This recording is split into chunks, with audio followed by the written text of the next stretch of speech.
સુરતના કામરેજમાં ગત રાત્રે ફૂંકાયેલા વાવાઝોડાને કારણે ઝાડુ તૂટી પડ્યા, વૃક્ષો ધરાશાયી થયા। આશીર્વાદ હોટલ આગળ અને ઉમા મંગલ રોડ સહિતના વિસ્તારો અસરગ્રસ્ત થયા। ભારે પવન સાથે ધૂળની ડમરી ઉડી અને પ્લાસ્ટિક કચરો હવામાં ઉડતો જોવા મળ્યો। અનેક વિસ્તારમાં વીજળી પણ ડૂલ થઈ ગઈ હતી। હાલ વાવાઝોડાના કારણે કામરેજ 4 રસ્તાથી ઉમા મંગલ હોદ તરફની જે રોડ છે એની રોડની વચ્ચે 2 ઝાડ ધરાશાયી થયેલા હતા અને એક ઝાડને કાપીને અમે સાઈડ પર કરેલું છે અને બીજું હાલ એની કામગીરી ચાલુ છે કાપવાની।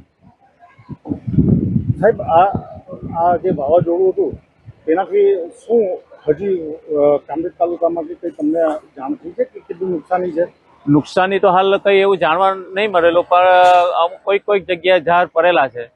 હાવ કોઈ જગ્યાએ રોડની સાઈડ પર છે એટલે જે નુકસાન કરતા નથી, જે રસ્તાને અવરોધ રૂપ એવો નથી।